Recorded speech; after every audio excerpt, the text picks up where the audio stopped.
Salam Maranatha, pendengar Mutiara Kebenaran yang saya kasih dalam Tuhan. Puji Tuhan untuk hari yang indah yang kita nikmati pada hari ini. Tadi pagi di tempat saya ada sedikit hujan, jadi pagi ini jalanan sedikit becek, tetapi sangat indah. Dan saya mengucap syukur untuk hari yang telah Tuhan berikan, kesehatan yang telah Tuhan berikan, dan saya berharap Anda semua dalam kondisi yang baik dan dalam kondisi apapun kita menemukan diri kita. Mari kita ucapkan syukur kepada Tuhan pada pagi hari ini. Dan salah satu yang perlu kita ucapkan syukur adalah kita memiliki firman Tuhan untuk kita pelajari. Dan saya yakin untuk itulah Anda telah bergabung dengan saya hari ini, Dr. Stephen Einstein Liao. Saya melayani di Jakarta di Gereja Baptis Independen Alkitabiah Grafe.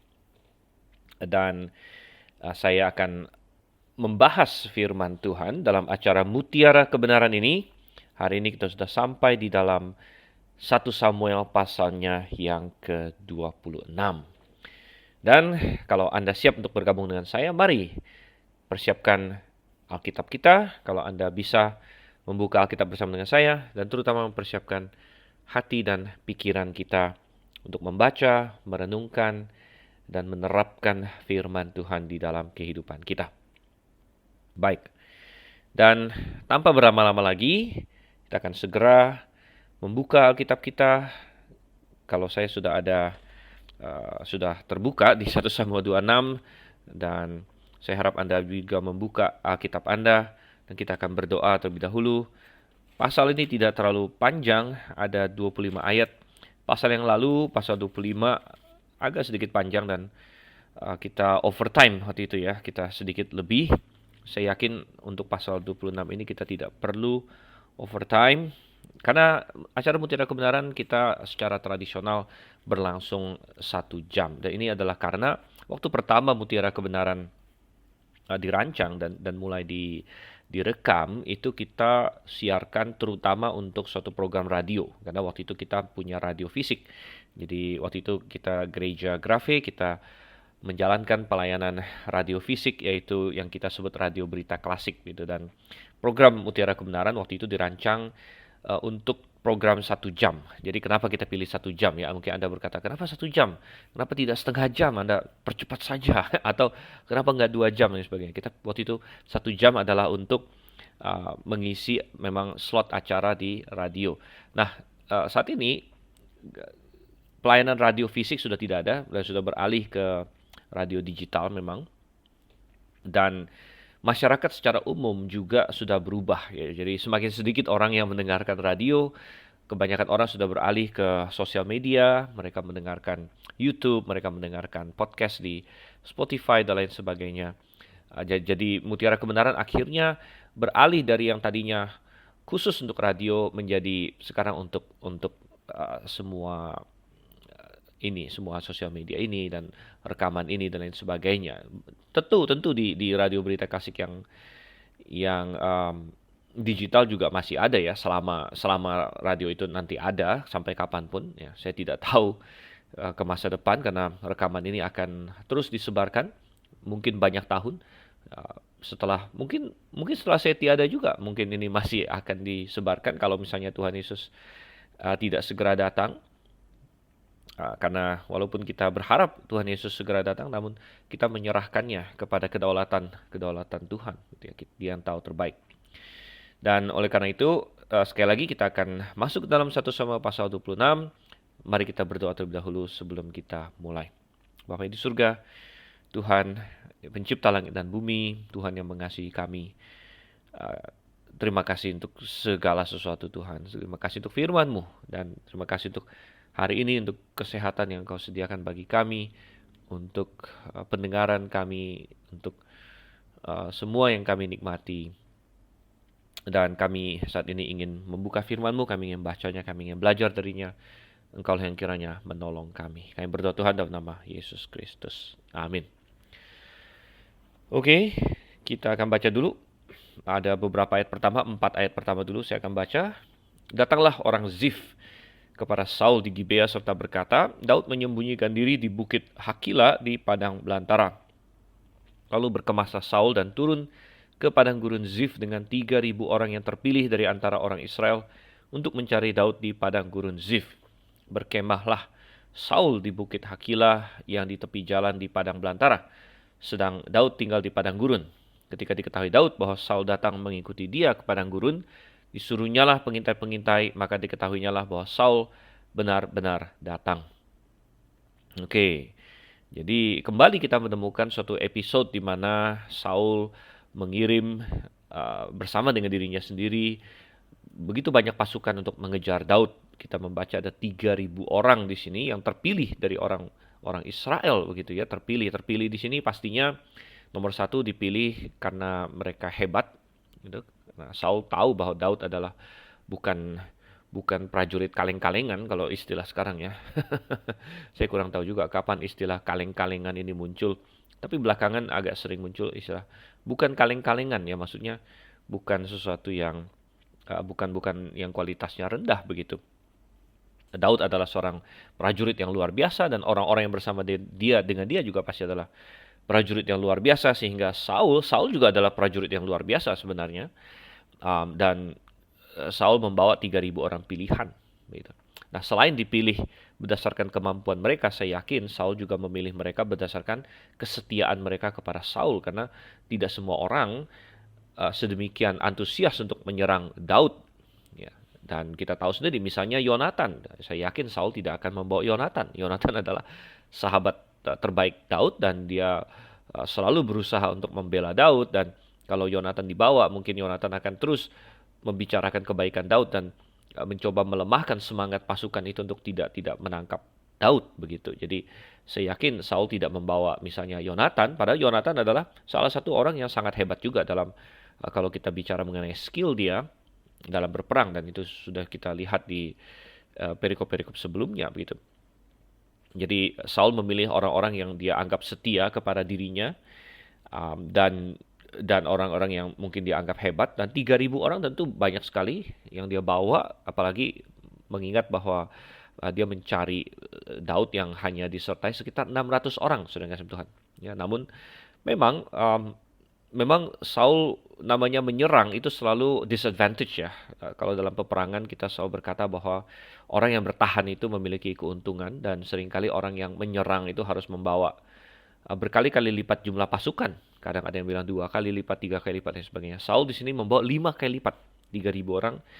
Bukan hanya dia menyerang Daud, tapi Daud memakai taktik gerilya, di mana dia tidak akan dalam medan terbuka mendatangi Saul. Bahkan sebenarnya Daud sama sekali tidak ada niat untuk memerangi Saul sebenarnya. Dia tidak ingin menghancurkan Saul, dan seperti akan kita lihat nanti dalam perikop ini. Dan yang dilakukan adalah Daud lari saja, Daud lari sana sini, sembunyi sana sini dan sebagainya. Ya, Saul memerlukan orang yang sebanyak ini karena dia juga tentu tidak mengenal medan ini sebanyak Daud. Daud sudah sembunyi di sini bertahun-tahun. Dia sangat mengenal wilayah padang gurun ini, dan Saul bahkan tidak akan tahu Daud ada di sana kalau bukan dikasih tahu oleh orang-orang Zif, katanya disebut di ayat 1 di sini, ya, orang Zif. Dan orang Zif ini sebenarnya di pasalnya yang ke-23 kita sudah membaca tentang mereka, bahwa orang Zif adalah orang-orang yang pada pasal 23 juga sudah mengkhianati Daud, boleh dibilang. Bukan mengkhianati dalam pengertian mereka punya perjanjian dengan Daud sih, tapi istilahnya mereka bukan teman Daud. Mereka sudah pernah menjual informasi tentang Daud kepada Saul sebelumnya di pasal 23, dan mereka lakukan sekali lagi di sini. Jadi kita tidak tahu ada kebencian apa antara orang-orang Zif dengan Daud di sini, dan kita juga sudah melihat bahwa Daud ada menulis mazmur mengenai orang Zif yang membocorkan keberadaan dia kepada Saul, yaitu di Mazmur pasalnya yang ke-54. Dan rupanya orang Zif membocorkan keberadaan Daud kepada Saul bukan hanya dalam satu insiden, melainkan minimal 2 insiden yang tercatat di pasal 23, kemudian di pasal yang ke-26 di sini. Dan kita melihat bahwa benar ya, Daud mendengar kabar juga. Tentu jauh lebih mudah bagi Daud untuk tahu bahwa Saul datang, karena sulit untuk menyembunyikan 3.000 orang ya, 3.000 orang uh, pasukan yang berjalan, ya. Dan Daud segera tahu bahwa ada pergerakan di sini. Bahkan Saul tiba di Hakila, katanya di ayat yang ketiga di situ, di tepi jalan di padang belantara. Jadi Saul pastinya memakai jalan besar dulu sampai ke tempat terdekat, kemudian baru dia akan menyebarkan pasukannya untuk mencari ke padang gurun, ke gua-gua, ke hutan-hutan dan lain sebagainya. Dan ketika diketahui begitu, Daud sebagai seorang pemimpin militer yang bijak dan yang hebat, ayat 4 dikatakan disuruhnyalah pengintai-pengintai, maka diketahuinyalah bahwa Saul benar-benar datang, katanya di sini. Oke. Nah, sampai di sini kita akan sedikit berkomentar, bukan lagi mengenai masalah militernya dan lain sebagainya, tapi mengenai apa yang sebenarnya Saul lakukan di sini. Bukankah kita bertanya di pasalnya yang sebelumnya, yaitu di pasal yang ke-24. Jadi belum lama saudara, baru dua pasal yang lalu, di pasal 24, ketika Saul mengejar-ngejar Daud, lalu Saul masuk ke gua dan ternyata di gua itu ada Daud dan Daud sangat mudah bisa membunuh dia pada saat itu juga. Dan Daud tidak melakukannya. Daud mengasihi Saul, Daud enggan untuk mengulurkan tangannya untuk membunuh orang yang diurapi Tuhan. Dan kita sudah membaca di situ di pasal 24 bagaimana Saul ketika dia tahu apa yang terjadi, dia menangis. Dia sepertinya dia bertobat, dia mengakui dia yang salah, dia berkata, Daud engkau yang benar, Daud anakku dan sebagainya. Sepertinya ada satu luapan emosi yang begitu real, gitu saudara Tuhan ya. Dan Saul di situ sudah bersumpah bahwa dia tidak akan mengejar Daud lagi dan lain sebagainya. Sepertinya dia sudah bertobat begitu. Tetapi apa yang terjadi di pasal 26 ini? Kita membaca bahwa Saul ternyata tidak bertobat.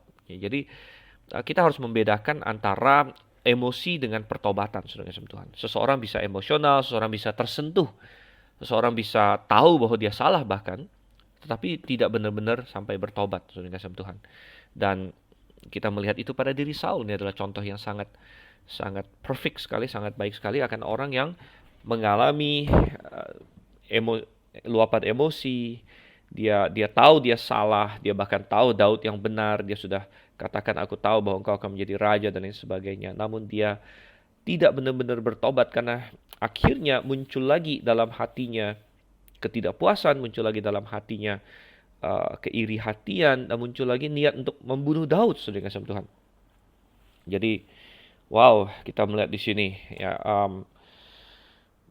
Kenapa bisa terjadi begini, kita katakan. Nah, ini adalah karena Saul sudah membiasakan diri untuk melanggar atau membangkang kepada Tuhan. Nah, ini adalah satu bahaya yang sangat luar biasa dan kita harus selalu menjaga diri kita terhadap bahaya yang satu ini. Kalau kita baca dari awal sekali karir Saul, dia mulai dengan lumayan baik sebenarnya. Ketika Samuel pertama mengurapi dia masih rendah hati di situ. Tetapi kemudian setelah dia menjadi raja, tidak lama kemudian dia mulai tidak taat sama Tuhan. Ketika Tuhan suruh dia membunuh semua orang Amalek, dia tidak melakukannya. Kemudian ketika dia melawan orang Filistin, dia tidak mau menunggu Samuel dan lain sebagainya. Jadi ketidaktaatan ini, saudara-saudara, yang mungkin pada saat itu dia anggap kecil. Mungkin Saul menganggap, Samuel ini terlalu membesar-besarkan masalah. Ini kan hal kecil. Masalah saya tidak membunuh semua dombanya Amalek, itu kan kecil. Domba apa urusannya gitu kan. Yang penting bangsa Amaleknya sudah saya kalahkan. Dan mungkin itu pengertian Saul, bahwa dia puas bahwa Amalek tidak lagi menjadi ancaman bagi Israel karena dia hanya berpikir secara politik. Dia berpikir secara militer bahwa dia sudah menghancurkan negara Amalek, rajanya sudah ditangkap, pasukannya sudah dibantai semua. Apalah kalau misalnya ada sebagian yang berhasil lolos, lalu binatangnya nggak dibunuh, itu terlalu berlebihan ya kalau Saul pikir begitu. Dan dia mulai membiasakan diri untuk tidak taat sama Tuhan, saudara. Membiasakan diri untuk mengabaikan firman Tuhan dengan alasan macam-macam. Karena dia berpikir dia lebih pintar dari Tuhan, lebih bijak dari Tuhan, bahwa dia tahu mana perintah Tuhan yang penting, mana perintah Tuhan yang tidak penting, mana perintah Tuhan yang harus dia taati, mana perintah Tuhan yang boleh dia abaikan. Dan saya sangat menyayangkan bahwa ada orang-orang yang mengaku diri Kristen hari ini yang seperti itu juga, yang membiasakan diri untuk melanggar firman Tuhan. Saul bukan tidak tahu bahwa apa yang dilakukan itu salah, saudara kasih Tuhan. Dan kita akan lihat bahwa ketika dia mengejar-gejar Daud dan sebagainya, dia tahu itu salah. Tapi kenapa masih dia lakukan? Kenapa orang masih melakukan apa yang dia tahu salah? Dan ada beberapa jawaban untuk itu. Nomor satu, itu menggambarkan bahwa memang tanpa bantuan Roh Kudus, tanpa kelahiran kembali kalau di Perjanjian Baru, nah memang Saul ini di Perjanjian Lama ya, jadi kita belum bicara mengenai kelahiran kembali. Tapi kalau kita bicara dalam konteks Perjanjian Baru di zaman kita sekarang, tanpa adanya kelahiran kembali, tanpa ada kerja Roh Kudus untuk menjadikan kita ciptaan baru, maka kita tidak mungkin bisa melakukan apa yang baik, saudara yang kasih Tuhan. Dan itu jelas sekali di dalam Roma ya, Paulus menggambarkan Roma pasal 7 bahwa sebelum dia diselamatkan, dia tahu apa yang baik dan dia ingin melakukan apa yang baik, namun dia tidak mampu melakukan apa yang baik. Dan ya seperti itulah kondisi manusia, kita terjual di bawah dosa dan lain sebagainya ya. Tetapi setelah kita diselamatkan, saudara kasih Tuhan, kita memiliki kuasa sebenarnya. Kuasa itu tersedia bagi kita untuk bisa melakukan apa yang baik. Dan kita hanya perlu tunduk kepada Tuhan, melawan iblis, mengalahkan kuasa daging dan lain sebagainya. Kita mampu melakukannya bukan karena kemampuan kita sendiri, tetapi karena Roh Kudus yang telah tinggal di dalam hati setiap orang percaya. Jadi itu pertama. Kenapa orang kadang-kadang tahu apa yang baik, tahu bahwa yang dia lakukan salah, tapi tetap melakukannya? Itu adalah karena kedagingan, karena tidak ada kelahiran kembali. Ya seringkali kasusnya adalah seperti itu. Tetapi ada alasan kedua, yaitu kalau seseorang itu sudah membiasakan diri untuk membangkang, membiasakan diri untuk tidak taat sama firman Tuhan. Dan ini bisa kita katakan pengerasan hati, saudara Tuhan. Hati-hati, kita harus sangat hati-hati mengenai masalah ini. Dalam Amsal kita diingatkan, jagalah hatimu dengan segala kewaspadaan. Amsal pasal 4 di situ. Jagalah hatimu dengan segala kewaspadaan, karena dari situlah terpancar kehidupan. Dan Firaun adalah contoh lain, mirip dengan Saul. Dia terbiasa untuk menentang Tuhan. Dan dia membiasakan diri itu lewat tulah pertama, tulah kedua, tulah ketiga. Dia biasakan diri. Dia mengeraskan hati. Oh, saudara kasih Tuhan. Ketika kita terus mengeraskan hati kita, maka hati kita akan menjadi keras. Ya, ketika teguran dari Tuhan pertama datang dan kita mengeraskan hati, seringkali teguran selanjutnya tidak lagi memiliki efek yang sama. Dan diperlukan teguran yang semakin keras. Nah, jangan sampai kita mengeraskan hati sedemikian rupa sampai teguran yang sangat keras sekalipun tidak lagi menggoyangkan kita, tidak lagi menusuk hati nurani kita. Jangan sampai seperti itu. Jadi ketika Anda hari ini, kalau Anda banyak membaca firman Tuhan, banyak mendengarkan khotbah, itu hal yang bagus. Tetapi jangan sampai kita hanya mendengar, lalu membiasakan diri untuk mengabaikan ketaatan yang seharusnya datang ketika kita membaca firman Tuhan, merenungkan firman Tuhan. Kita tahu Tuhan ingin kita melakukan sesuatu, entah itu mengubah aspek-aspek tertentu dari hidup kita, entah itu ada hal-hal dosa tertentu yang harus kita jauhkan dari hidup kita, entah itu ada keputusan yang harus kita buat tentang berjemaat secara alkitabiah. Mungkin ada yang mendengarkan ini yang belum diselamatkan, saya tidak tahu, saudara kasih Tuhan. Kalau Anda belum yakin akan keselamatan dan Anda terus menunda-nunda, mengeraskan hati, oh itu bahaya, saudara kasih Tuhan. Bahaya sekali, nanti sampai suatu ketika Anda mengeraskan hati dan hati Anda sudah keras, dan akhirnya Anda tahu bahwa Anda perlu diselamatkan pun Anda sudah terbiasa untuk sudahlah, masa bodoh lah. Padahal Anda tahu itu benar, Anda tahu Anda memerlukan itu gitu. Dan selain keselamatan tentu ada banyak hal lain lagi yang bisa terjadi. Masalah bergabung dengan gereja yang benar misalnya. Anda tahu bahwa Anda harus berjemaat dengan alkitabiah, bergereja dengan benar. Mungkin Anda tahu bahwa gereja di mana Anda biasa berada itu tidak alkitabiah, itu tidak benar. Dan mestinya Anda bergabung, namun ada banyak hal yang membatasi Anda, banyak hal yang membuat Anda ragu-ragu dan sebagainya. Anda terbiasa mengeraskan hati. Ya, akhirnya lama-lama Anda tahu yang benar pun, ya Anda cuek-cuek saja. Sama seperti Saul di sini. Saul, kita sangat mengherankan ya. Saul tahu, kita sudah baca sebelumnya. Saul tahu bahwa dia salah. Saul tahu bahwa Tuhan menyertai Daud. Saul tahu bahwa Daud akan menjadi raja. Tapi pertanyaannya adalah kenapa Saul masih mengejar-ngejar Daud, mau membunuh Daud, saudara kasih Tuhan. Aneh sekali kan? Yaitu karena dia sudah mengeraskan hatinya. Dia sudah terbiasa membangkang, saudara kasih Tuhan. Dan dia akhirnya, karena dia terus membangkang, akhirnya dia terus jatuh kepada tipuan iblis. Ada roh jahat yang dari iblis yang terus menggoda dia. Ayo, ayo jangan biarkan Daud dan lain sebagainya. Dan akhirnya ya kita baca pasal 26 ini. Saul datang mengejar Daud lagi. Oke, kita lanjutkan sekarang. Ayatnya yang kelima sampai ayat yang ke-8. Coba kita lihat di sini ya. Berkemaslah Daud lalu sampai di ke tempat Saul berkemah. Waktu Daud melihat tempat Saul berbaring dengan Abner bin Ner, panglima tentaranya. Saul berbaring di tengah-tengah perkemahan sedang rakyat berkemah di sekelilingnya. Berbicaralah Daud kepada Ahimelek orang Het itu dan kepada Abisai anak Zeruya saudara Yoab katanya, siapa turun bersama-sama dengan aku kepada Saul ke tempat perkemahan itu? Jawab Abisai, aku turun bersama-sama dengan engkau. Datanglah Daud dengan Abisai kepada rakyat itu pada waktu malam dan tampaklah di sana Saul berbaring tidur di tengah-tengah perkemahan dengan tombaknya terpancung di tanah. Pada sebelah kepalanya sedang Abner dan rakyat itu berbaring sekelilingnya.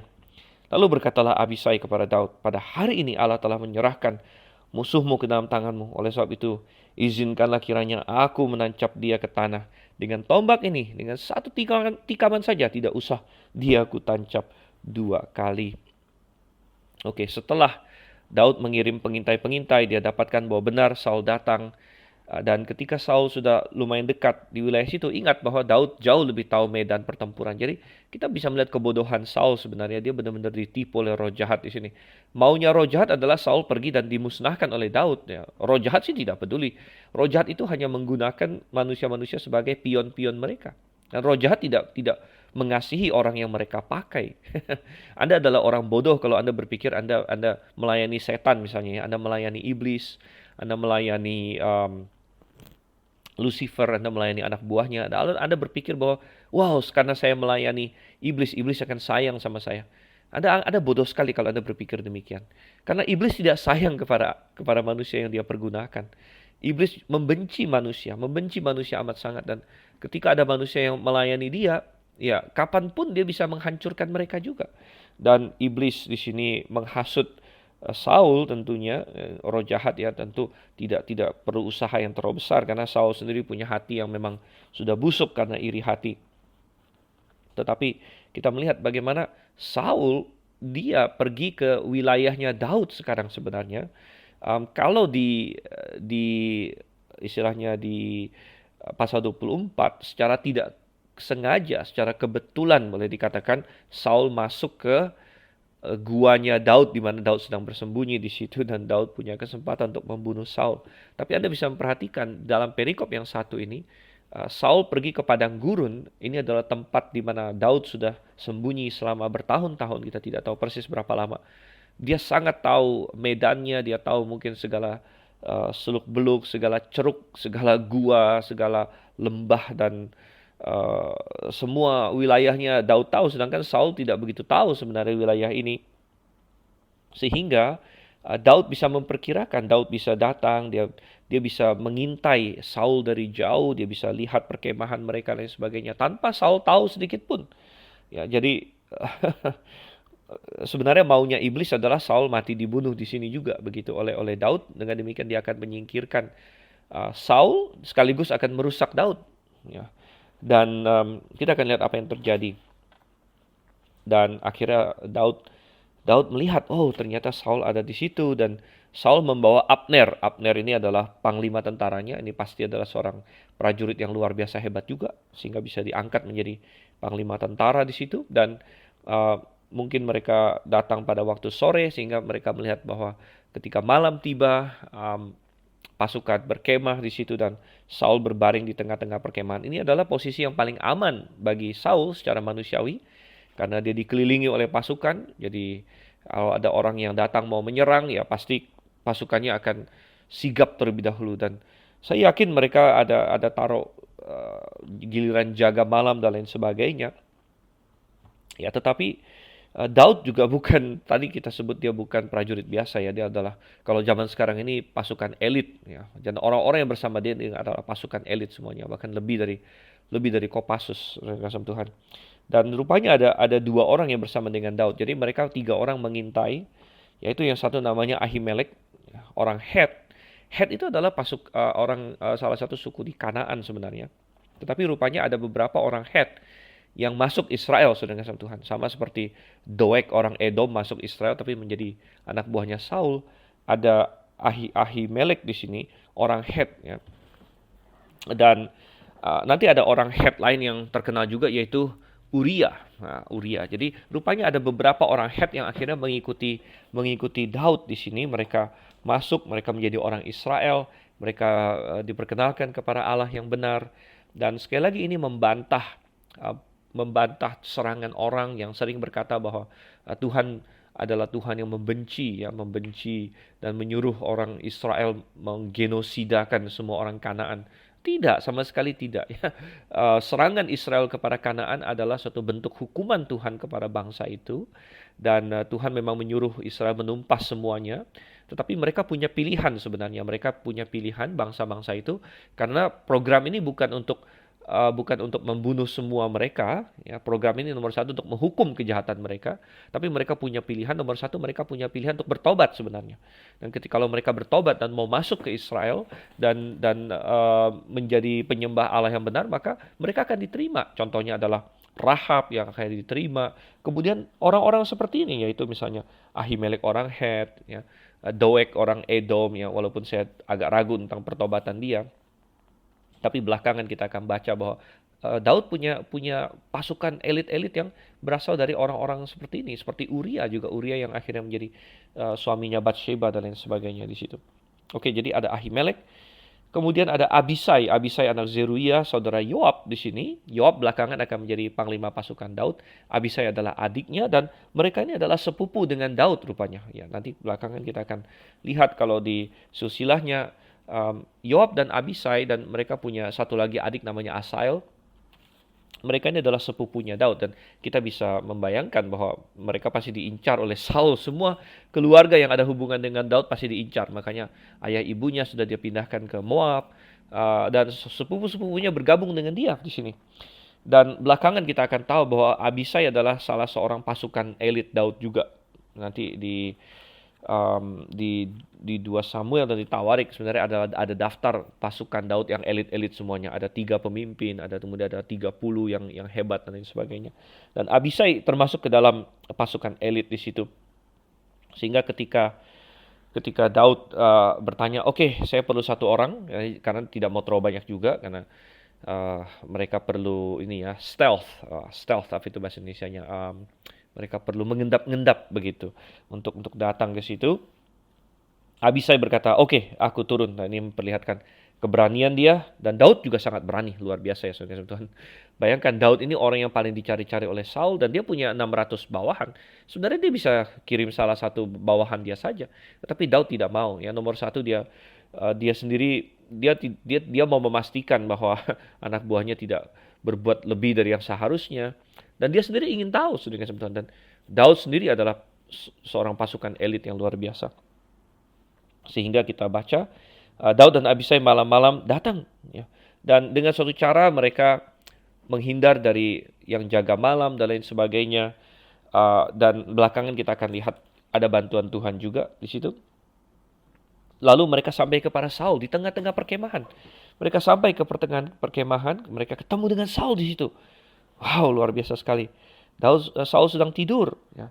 Dan di tengah-tengahnya ada tombaknya di situ. Ada Abner panglimanya, dan apa yang dikatakan Abisai di sini? Abisai sebagai anak buah Daud, orang yang sudah ikut mengalami penderitaan bersama Daud, dan dia sangat kagum dengan Daud tentunya, dan dia sangat ingin Daud menjadi raja. Dia melihatnya sebagai tanda dari Tuhan sekali lagi. Sama seperti di dalam gua di situ.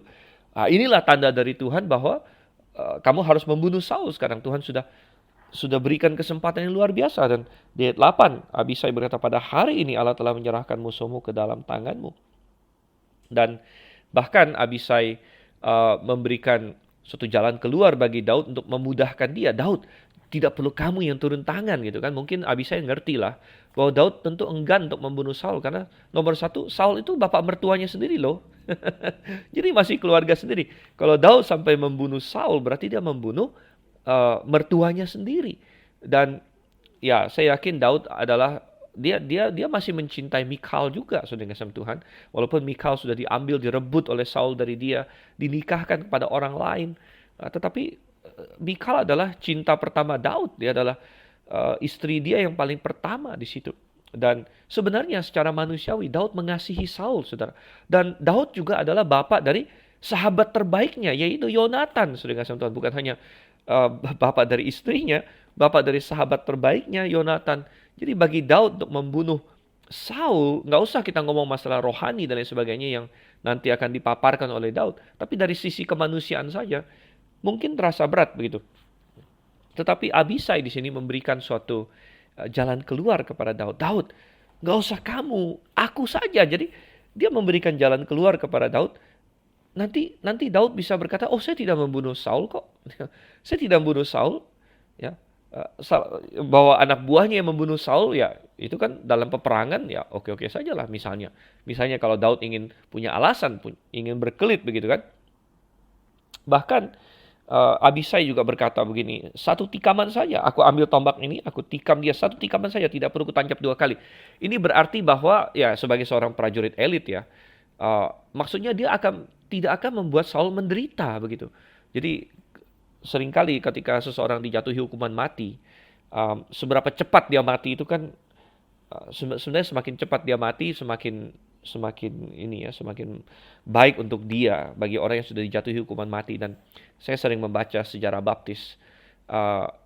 Kaum baptis dari zaman dulu itu kan banyak sekali dianiaya, dijatuhi hukuman mati. Dan hukuman mati itu macam-macam. Ada yang dipancung, ada yang dibakar. Kalau orang yang mati dipancung, saya rasa itu lumayan cepat ya, kecuali kalau pisaunya pedangnya tumpul gitu, nah itu mungkin lumayan sakit ya. Tapi kalau pisaunya tajam dan Anda sekali tebas langsung mati gitu, maka pasti ada rasa nyeri, saya yakin ya. Saya tidak pernah merasakan tentunya, dan saya harap juga tidak perlu merasakannya, dan Tuhan segera datang kembali. Tapi ya itu lumayan cepat. Tapi kalau orang yang dijatuhi hukuman mati dibakar, saudara Tuhan, ya, kalau kita perbandingkan itu lumayan berat sebenarnya, lumayan berat. Dan saya sangat kagum dan sangat wow, angkat topi, angkat jempol untuk para martir yang mati dibakar ya. Di beberapa kesempatan ada yang algojonya saja kasihan dengan orang-orang yang mau mati dibakar ini, karena algojo seringkali tahu bahwa orang-orang ini sebenarnya nggak salah gitu. Mereka hanya dianiaya karena iman mereka, dianiaya oleh Katolik, sebagian dianiaya oleh Protestan bahkan. Dan orang-orang ini tidak ada salah. Jadi kadang-kadang ada algojo yang berbaik hati, ada orang-orang yang dimati dicekik terlebih dahulu sebelum dibakar. Jadi itu semacam tindakan kasih ya kepada orang yang akan mati begitu. Jadi ini Abisai berkata, saya tikam dia 1 kali saja, nggak usah 2 kali. Jadi dia nggak akan menderita kok. Gitu istilahnya. Aku akhiri hidup Saul saat ini. Dia tidak perlu menderita. Aku akan tikam dia 1 kali saja. Dan bahkan mungkin ada semacam ini ya, bisa kita bilang semacam keadilan puitis. Kalau bahasa Inggrisnya kita bilang poetic justice. Karena senjata yang dipropose di sini oleh Abisai adalah tombak, dan tombak ini adalah tombak siapa? Tombaknya adalah tombaknya si Saul sendiri.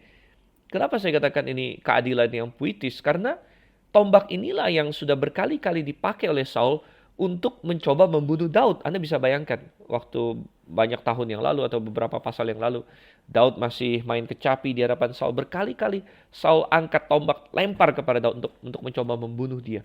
Jadi akan menjadi semacam keadilan puitis kalau misalnya tombak yang sama, yang Saul sudah banyak kali pakai untuk mencoba membunuh Daud, lalu sekarang dipakai untuk membalaskan kejahatannya Saul di sini dan mengambil nyawanya. Nah, itu akan menjadi suatu semacam keadilan, mungkin itu pikirannya Abisai di sini. Oke, tetapi apa jawab Daud, saudara yang Tuhan? Apa jawab Daud? Kita akan baca dari ayatnya yang ke-9, kita baca sampai ayat yang ke-12. Tetapi kata Daud kepada Abisai, jangan musnahkan dia, sebab siapakah yang dapat menjamah orang yang diurapi Tuhan dan bebas dari hukuman. Lagi kata Daud, demi Tuhan yang hidup, niscaya Tuhan akan membunuh dia, entah karena sampai ajalnya dan ia mati, entah karena ia pergi berperang dan hilang lenyap di sana. Kiranya Tuhan menjauhkan daripadaku untuk menjamah orang yang diurapi Tuhan. Ambillah sekarang tombak yang ada di sebelah kepalanya dan kendi itu, marilah kita pergi. Kemudian Daud mengambil tombak dan kendi itu dari sebelah kepala Saul, lalu mereka pergi. Tidak ada yang melihatnya, tidak ada yang mengetahuinya, tidak ada yang terbangun, sebab sekaliannya tidur, karena Tuhan membuat mereka tidur nyenyak. Oke, di ayat 12 kita diberitahu bahwa kesuksesan Daud adalah nomor satu, tentu adalah kehebatan dia. Dia sebagai seorang prajurit ulung. Ya mungkin kalau zaman sekarang bandingannya seperti Kopassus. Kalau di Amerika ada yang namanya Navy SEALs, ada Rangers, ada ya pokoknya pasukan-pasukan elit tersebut. Daud saya yakin tidak kalah dengan orang-orang ini dalam skill, dalam kemampuan dan lain sebagainya. Namun tentu ada berkat dan pertolongan dan pimpinan Tuhan juga. Kita membaca bahwa Tuhan membuat mereka tidur nyenyak ya. Semua pasukan Saul tidur nyenyak, termasuk mungkin yang mestinya jaga malam. Mereka ketiduran, dan sekali lagi ini adalah fakta lapangan. Realitanya adalah bahwa Tuhan memberkati, tapi Tuhan memberkati melalui usaha kita, dan bahwa ya kita punya kemampuan, tapi kalau bukan Tuhan yang menolong juga sia-sia, saudara kasih Tuhan. Ya, jadi kita melihat di sini ya, kemampuan Daud, tapi juga dia disertai oleh Tuhan secara luar biasa di sini. Dan apa kata Daud kepada Abisai? Tidak. Jadi Daud tidak tergoda oleh proposalnya Abisai, namun Daud dengan tegas berkata kepada dia, jangan musnahkan dia. Dan sekali lagi alasan Daud bukan hanya masalah yang tadi sudah kita katakan secara manusiawi, Daud punya hubungan yang erat dengan Saul, tapi Daud melihat bahwa dia adalah orang yang diurapi Tuhan. Bagaimanapun juga Saul adalah raja yang dipilih oleh Tuhan, dan Daud tidak ingin bahwa dia menjadi raja dengan cara membunuh raja yang sebelumnya. Dia tidak ingin menjadi pemberontak, karena itu adalah fitnah yang disampaikan oleh Saul kepada Daud terus-menerus. Saul selalu berkata kepada semua orang, Saul kasih tahu kepada semua tentara yang lain, Daud mau memberontak, Daud mau membunuh saya, makanya kita kejar dia, makanya kita mau bunuh dia. Dan kalau Daud sampai membunuh Saul saat ini, maka itu akan membenarkan semua yang dikatakan oleh Saul bahwa Daud memang mau membunuh dia. Walaupun saudara kasih Tuhan secara manusiawi, sebenarnya kita bisa berkata bahwa Daud dibenarkan karena Saul yang sudah mulai duluan, Saul yang sudah berkali-kali mau membunuh dia. Jadi secara manusiawi sangat kita berkata ini sudah perang, ini sudah perang, dan orang yang sudah berkali-kali mau membunuh kamu, ya, bahwa kamu membunuh dia, ini adalah suatu bentuk pembelaan diri. Dan oke, secara manusiawi kita bisa berkata demikian. Dan bahkan mungkin di pengadilan, kalau misalnya ini dimajukan ke pengadilan pun, mungkin Daud bisa dinyatakan tidak bersalah. Namun Daud tidak beroperasi berdasarkan pertimbangan manusia itu, saudara kasih Tuhan. Ya, pertimbangan manusia banyak sekali. Bahkan ada pepatah yang berkata dalam bahasa Inggris ya, fool me once, shame on you, fool me twice, shame on me. Kalau kamu menipu saya pertama kali, nah itu kamu kebangetan. Tapi kalau kamu bisa sampai menipu saya 2 kali, gitu, ya itu saya yang kebangetan, gitu kan. Jadi artinya Daud sudah lepaskan Saul 1 kali, tapi sekarang Saul datang lagi begitu. Kan? Jadi bagaimana ini? Ya, kenapa harus dilepaskan begitu kan? Tapi sekali lagi prinsip Daud benar-benar berpegang kepada apa yang tertulis dalam Ibrani. Coba kita lihat Ibrani, saya buka dulu ya. Atau mungkin bukan Ibrani, melainkan di Roma. Coba kita lihat Roma pasalnya yang ke-12. Ada satu ayat yang saya cari di sini. Roma pasal 12, coba kita lihat ayatnya yang ke-17. Janganlah membalas kejahatan dengan kejahatan. Lakukanlah apa yang baik bagi semua orang. Dan Daud benar-benar menjalankan prinsip ini di sini. Dan kita bisa baca terus lagi ayat yang ke-19. Saudara-saudaraku yang kekasih, janganlah kamu sendiri menuntut pembalasan, tetapi berilah tempat kepada murka Allah, sebab ada tertulis, pembalasan itu adalah hakku, akulah yang akan menuntut pembalasan, firman Tuhan. Ya, jadi Daud benar-benar, walaupun perjanjian baru belum ditulis tentunya, namun dia benar-benar memahami prinsip itu, dan dia berkata di sini Tuhan yang akan membalaskan. Daud bukan merasa bahwa Saul benar, enggak. Daud tahu bahwa Saul ini sangat berdosa, sangat salah. Tapi Daud yakin bahwa Tuhan yang akan membalaskannya. Dia bilang entah dia akan mati sampai ajalnya atau dia akan berperang dan mati di situ. Tetapi kiranya Tuhan menjauhkan daripadaku untuk menjamah orang yang diurapi Tuhan. Nah, di pasal 24 kita sudah membahas bagaimana frase ini sering disalahgunakan. Frase disalahgunakan. Jangan menjamah orang yang diurapi Tuhan, gitu kan? Dan sering disalahgunakan oleh kelompok-kelompok yang tidak mau dikritik doktrinnya, kelompok-kelompok yang ingin membangun suatu cult of leadership cult ya, atau mengkultus individukan seseorang ya, biasanya dalam gereja-gereja di mana sangat menonjolkan kekarismatikan pemimpinnya. Jadi pemimpinnya itu mau diangkat semacam orang yang tidak boleh dikritik dan lain sebagainya begitu. Nah, tentu kita tidak boleh sembarangan mengkritik hamba Tuhan, ya saudara kasih Tuhan, ya, karena tidak boleh sembarangan. Bahkan di dalam Timotius diajar oleh Paulus, janganlah menerima tuduhan atas seorang penatua kecuali ada 2 atau 3 orang saksi begitu. Artinya karena hamba Tuhan memang sering dikritik secara tidak fair, sering difitnah ya, iblis ingin menjatuhkan hamba-hamba Tuhan dan lain sebagainya. Namun bukan berarti hamba Tuhan tidak boleh dikritik sama sekali, saudara kasih Tuhan. Apalagi berkaitan dengan pengajarannya yang adalah sesuatu yang publik, mengenai hal-hal yang jelas ya, kalau ada 2 atau 3 orang saksi tentu boleh dikritik, terutama mengenai pengajaran. Nah, ini yang sering disalahgunakan, di mana misalnya ada seorang pendeta besar, ada seorang gembala sidang yang sangat terkenal, mega church lain sebagainya, lalu kita mengkritik pengajaran dia, ada khotbah dia yang secara doktrinal menyimpang dan lain sebagainya. Lalu para pendukungnya kadang-kadang akan berkata begini, nah lihat nih, jangan menjamah orang yang diurapi Tuhan, katanya. Jangan menjamah orang yang diurapi Tuhan. Nah, ini sangat salah sekali, saudara-saudara. Penyalahgunaan ya, saudara-saudara. Saya katakan, kenapa? Nomor 1, perjanjian baru itu berbeda dengan perjanjian lama. Di perjanjian lama, orang yang diurapi Tuhan itu adalah orang yang memiliki jabatan tertentu, yaitu raja, imam, dan nabi. Sedangkan di perjanjian baru, semua orang yang percaya kepada Tuhan itu sudah diurapi, karena pengurapan sebenarnya adalah lambang bahwa Roh Kudus akan bekerja pada orang tersebut. Makanya ketika Saul diurapi, Roh Kudus datang dan memampukan dia menjadi raja begitu. Nah, kapan orang percaya mendapat Roh Kudus? Ya ketika kita percaya. Semua orang Kristen sudah punya Roh Kudus. Oleh karena itu semua orang Kristen sudah diurapi sebenarnya secara rohani begitu, saudara. Jadi kalau dikatakan, kamu mengkritik hamba Tuhan besar yang ada di mega church ini, yang pengikutnya ribuan, puluhan ribu, ratusan ribu, bahkan jutaan orang ini, kamu menjamah orang yang diurapi Tuhan. Nah, ini salah.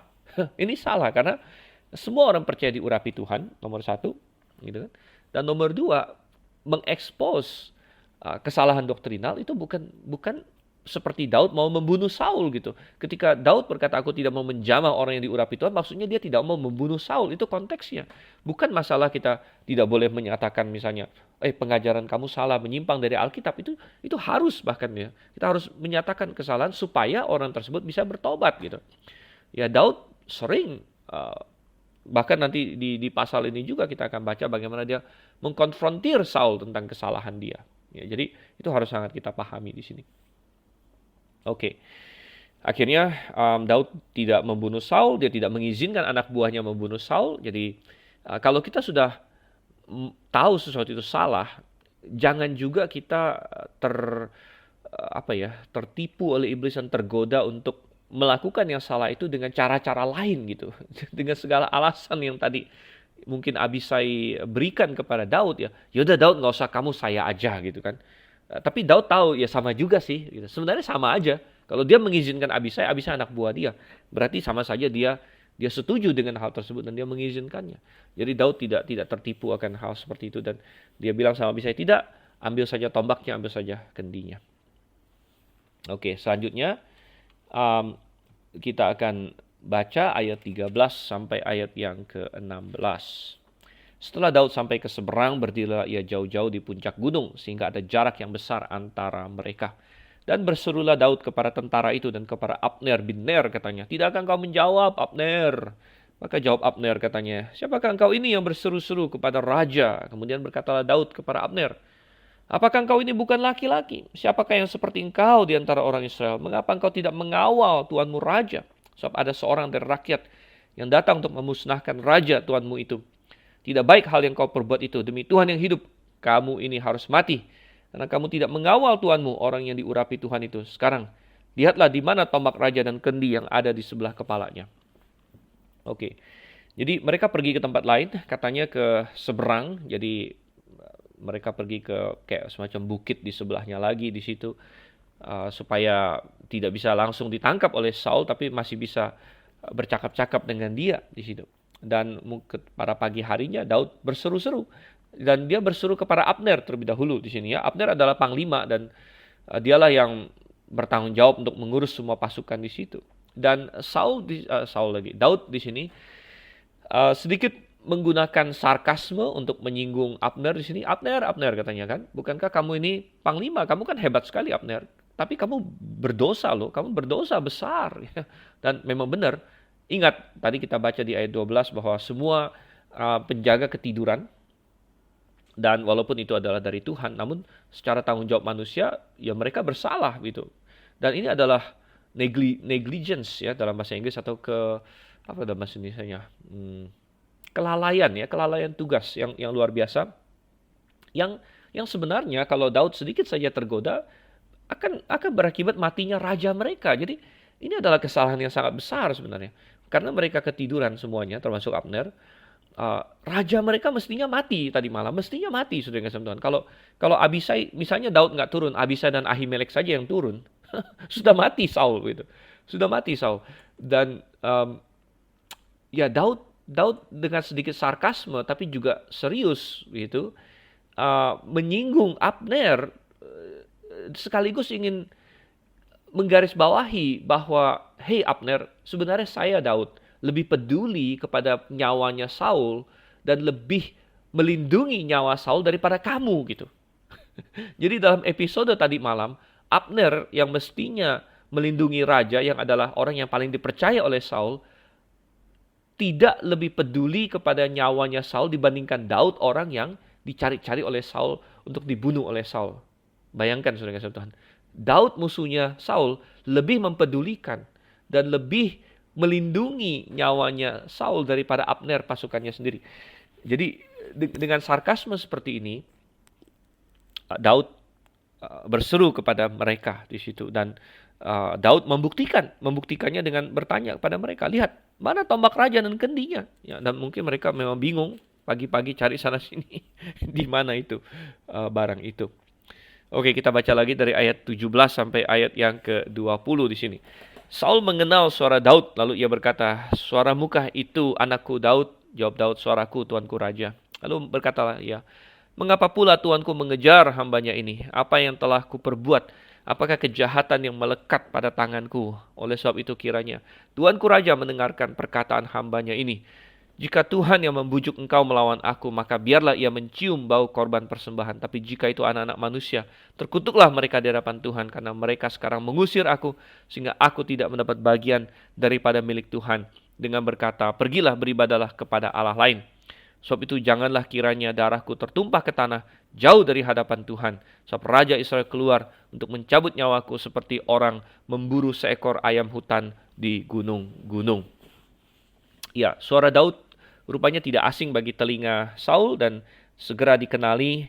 Dan Daud berkata, ya, kenapa? Dan Daud di sini kembali memiliki suatu kesempatan untuk benar-benar menasehati Saul sebenarnya. Dan kadang-kadang kita ingin kadang-kadang kalau kita sedang bentrok dengan seseorang ya, atau ada orang yang melakukan hal yang sangat buruk kepada kita, kadang-kadang kita ingin punya kesempatan untuk mengkonfrontir dia dan berkata, kenapa sih kamu begitu gitu kan? Kenapa sih kamu melakukan ini gitu? Dan Daud beberapa kali memiliki kesempatan ini. Dan dalam kesempatan ini kembali dia berkata, Saul, Saul, tuanku. Dan dia tidak disebut Saul ya, dia bahkan masih sangat hormat ya. Dia bilang tuanku raja, ya tuanku. Dia masih menyebut diri tuan, dan dirinya hamba. Ini memperlihatkan kepada seluruh dunia bahwa aku tidak memberontak kok. Ya. Aku tidak memberontak, aku masih hambamu begitu. Mengapa tuanku mengejar hambamu ini? Apa yang telah kau perbuat? Apa kejahatan yang melekat pada tanganku? Dan Saul tahu sebenarnya tidak ada saudara Tuhan. Tidak ada kejahatannya Daud di sini. Dan di ayat 19 kita melihat ini satu ayat yang luar biasa. Uh, Jika Tuhan yang membujuk engkau melawan aku, biarlah ia mencium bau korban persembahan. Jika itu anak-anak manusia, terkutuklah mereka di hadapan Tuhan. Dan kembali Daud memberikan opsi kepada Saul di sini. Sebenarnya Daud tahu persis ya, yang benar-benar ingin membunuh Daud itu bukan siapa-siapa, bukan orang lain, ya, bukan anak buahnya Saul yang kayak menghasut dia, ayo bunuh bunuh Daud dan sebagainya, bukan ya. Dan terlebih juga bukan Tuhan, gitu. Melainkan adalah hati Saul sendiri, ya, pembangkangan dia tidak terima bahwa dirinya dipecat oleh Tuhan dari posisi raja sebenarnya. Itu dia tidak terima itu, dan sehingga dia benci sekali pada orang yang akhirnya dipilih Tuhan untuk menggantikan dia. Namun sebenarnya Daud di sini memberikan kesempatan seluas-luasnya kepada Saul untuk bertobat, ya, bahwa Daud tidak mau dengan tajam sekali menusuk Saul dan berkata, Saul, kamu ini busuk gitu ya, kamu ini hati kamu busuk, tapi uh, dia memberikan ruang bagi Saul untuk mungkin menyalahkan orang lain gitu. Oh iya, mungkin selama ini saya dihasut oleh anak buah saya atau lain sebagainya, dan saya akan bertobat sekarang gitu. Tapi ya, kesempatan ini tidak dipakai oleh Saul, nanti kita akan lihat belakangan. Tapi di bagian B dari ayat 19 ini sangat menarik. Sehingga aku tidak mendapat bagian daripada milik Tuhan, dengan berkata, pergilah beribadah kepada Allah lain. Dan kita melihat di sini rupanya ada suatu pergumulan yang dialami oleh Daud, di mana dia mulai berpikir, nanti akan muncul secara full di pasal 27, namun sudah ada sekali lagi foreshadowing ya kalau dalam bahasa Inggris, atau sudah ada petunjuk-petunjuk awal bahwa Daud sangat stres ya, dan dia berpikir, apakah saya harus lari dari Israel, saya harus pergi dari Israel, baru saya bisa mendapatkan ketenangan, begitu. Sekaligus ini menggambarkan kenapa dikatakan pergilah beribadah kepada Allah lain. Bukan berarti Daud benar-benar ingin beribadah kepada Allah lain, tidak ya, sampai akhir hidupnya dia tidak pernah tidak setia sama Tuhan. Dia terus setia sama Tuhan, dan dia sangat dekat dengan Tuhan. Namun satu hal yang pasti sangat-sangat di-miss oleh Daud ya, sangat dia rindukan adalah selama dia menjadi buronan yang mungkin sudah masuk ke sekian tahun sampai dengan titik ini, dia tidak bisa secara terbuka pergi ke kemah suci, yang mungkin tadinya itu adalah salah satu kesukaan dia ya. Kita lihat bagaimana waktu dia lari dari Saul saja, dia pertama mengunjungin imam-imam di Nob di situ. Dan saya yakin Anda baca Mazmur di mana Daud berkata, satu hari di pelataran rumahmu lebih baik daripada 1000 tahun tempat lain. Bagaimana Daud begitu rindu akan kemah suci pada waktu itu, begitu rindu akan hadirat Tuhan yang pada waktu itu masih simbolis, yaitu diletak di mana kemah suci berada, di mana tabut perjanjian berada. Dan Daud selama dia menjadi buronan sangat-sangat rindu akan hal ini, sangat kehilangan hal ini.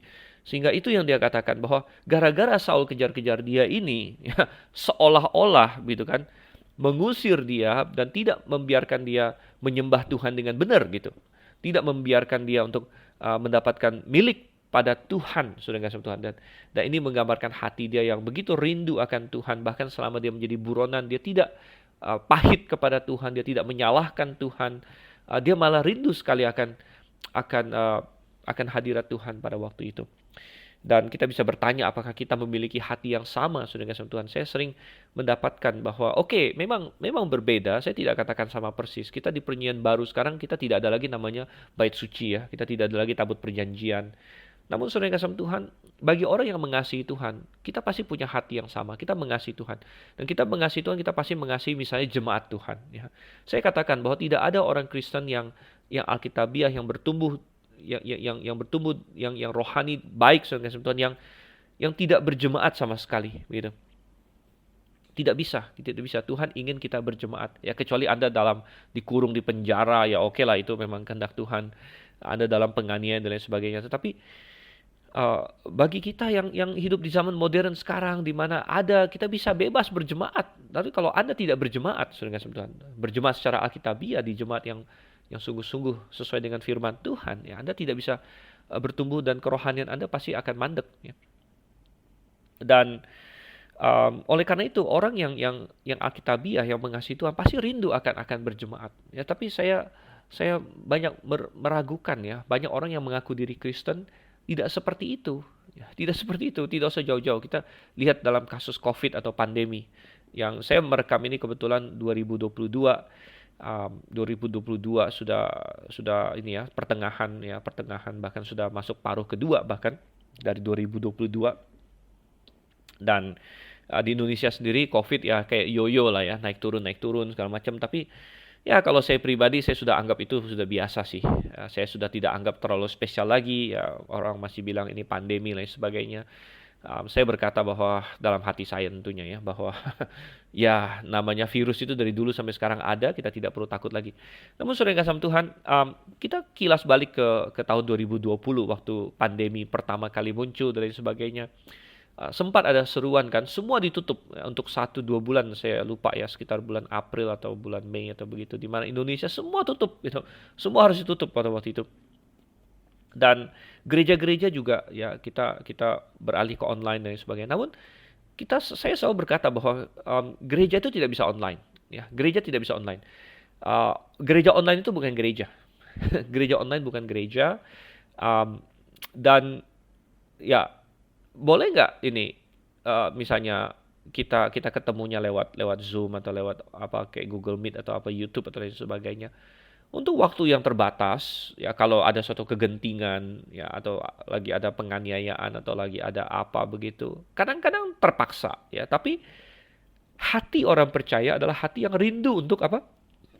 Kembali, rindu untuk kembali. Oleh karena itu, bagi yang sungguh-sungguh beriman, ketika bisa kembali lagi begitu, ketika tidak lagi dilarang oleh pemerintah, walaupun masih ditakut-takutin, ya, karena saya sering mendapatkan di situ banyak orang ya sebar-sebar di WA grup segala macam kan. Aktivitas yang sangat berbahaya untuk COVID katanya. Aktivitas yang berbahaya untuk COVID salah satunya pergi ke gereja. Pergi ke gereja itu berbahaya, bisa dapat COVID ini. Saya sering dapatkan itu ya, tapi dalam hati saya berkata, Tuhan, ya ini yang dunia katakan, tetapi saya akan tetap pergi ke gereja. Saya akan tetap pergi ke gereja karena kalau pergi ke bioskop berbahaya, oke, saya nggak ke bioskop. Kalau pergi ke mall berbahaya, saya tidak akan pergi ke mall. Kalau pergi kemana lagi berbahaya, saya tidak akan pergi. Tapi kalau pergi ke gereja dikatakan berbahaya, saya tetap akan pergi ke gereja. Kenapa? Karena dari zaman dulu pergi ke gereja itu berbahaya, saudara. Dari zaman Anabaptis, dari zaman Rasul Paulus, dari zaman ketika orang Kristen dianiaya, pergi ke gereja itu memang bisa berbahaya, bisa saja berbahaya. Tapi itu adalah kerinduan kita sebagai orang yang mengenal Tuhan. Ya, seperti Daud di sini, dia rindu sekali untuk datang ke kemah suci dan sebagainya. Dan oleh karena itu akan terlihat ada orang yang sampai 2 tahun plus pun, ya dia akhirnya menggunakan COVID ya sebagai kesempatan untuk tidak pergi ke gereja. Jadi dia punya alasan sekarang. Jadi ini COVID atau pandemi ini menyingkapkan hati kita yang sesungguhnya gitu. Apakah kita memang rindu pergi berjemaat? Kalau kita orang yang tidak rindu, maka pandemi ini menjadi alasan, the perfect reason. Alasan yang sempurna. Oh ya, saya nggak ke gereja. Kenapa? Kan pandemi katanya. Kan pandemi, lihat tuh pemerintah anjurkan untuk tidak berkerumun dan lain sebagainya. Tapi bagi orang yang mengasihi Tuhan, ya, saya bukan berkerumun ke diskotik, saya bukan berkerumun kemana-mana, saya menjalankan perintah Tuhan. Ya. Saya menjalankan perintah Tuhan dan saya rindu berjemaat ya, dan saya akan melakukannya begitu. Oke, kita lihat kembali ayat 21 sampai ayat 25, kita selesaikan di sini ya. Lalu berkatalah Saul, aku telah berbuat dosa, pulanglah anakku Daud, sebab aku tidak akan berbuat jahat lagi kepadamu, karena nyawaku pada hari ini berharga di matamu. Sesungguhnya perbuatanku itu bodoh dan aku sesat sama sekali. Tetapi Daud menjawab, inilah tombak itu ya Tuanku Raja, baiklah salah seorang dari orang-orangmu menyeberang untuk mengambilnya. Tuhan akan membalas kebenaran dan kesetiaan setiap orang. Sebab Tuhan menyerahkan engkau pada hari ini ke dalam tanganku, tetapi aku tidak mau menjamah orang yang diurapi Tuhan. Dan sesungguhnya seperti nyawamu pada hari ini berharga di mataku, demikianlah hendaknya nyawaku berharga di mata Tuhan, dan hendaknya ia melepaskan aku dari segala kesusahan. Lalu berkatalah Saul kepada Daud, diberkatilah kiranya engkau anakku Daud, apa jua pun yang kau perbuat pastilah engkau sanggup melakukannya. Lalu pergilah Daud meneruskan perjalanannya dan pulanglah Saul ke tempatnya. Sekali lagi kita melihat di sini secara permukaan sepertinya Saul mengakui kesalahannya, sepertinya dia membenarkan Daud dan dia sepertinya dalam tanda kutip bertobat. Dan bahkan dia suruh Daud pulang, ya. Pulanglah sajalah Daud, aku tidak akan ini lagi berbuat jahat kepadamu. Tetapi seperti yang tadi saya katakan, fool me once, shame on you, fool me twice, shame on me. Daud tidak mempercayakan dirinya kepada Saul karena Saul memang tidak dapat dipercaya. Gitu. Tapi dia katakan, makanya dia katakan di sini, sesungguhnya seperti nyawamu berharga di mataku, dia bilang, dia tidak berkata, hendaklah nyawaku berharga di matamu. Tidak. Karena dia tahu Saul ini sudah membenci dia sampai ke akarnya. Saul sudah termakan oleh iri hati. Jadi nyawa Daud tidak mungkin berharga di mata Saul. Tapi dia menyerahkan dirinya bukan kepada Saul. Dia menyerahkan dirinya kepada Tuhan. Hendaklah nyawaku berharga di mata Tuhan. Ya. Dan memang ya Tuhan adalah pribadi yang paling bisa kita percaya. Sekalipun tidak ada manusia yang bisa kita percaya, maka Tuhan tetap bisa kita percaya. Ya. Dan puji syukur kalau masih ada orang-orang yang bisa kita percaya sekeliling kita. Misalnya Daud masih bisa percaya kepada Yonatan. Daud bisa percaya kepada mungkin anak buahnya. Tapi dia tidak bisa percaya kepada Saul. Dan dia hanya bisa percaya kepada Tuhan di sini sebagai pribadi. Kawan yang setia. Sesuai dengan lagu dikatakan sahabat yang sejati adalah Tuhan. Dan Daud mempercayakan dirinya kepada Tuhan. Saul tahu bahwa Daud itu benar. Dia berkata di ayat 28, diberkatilah engkau kiranya, apapun juga yang kau perbuat pasti engkau berhasil, dan sebagainya. Sekali pertanyaannya, kenapa lalu Saul masih melawan Daud, saudara kasih Tuhan?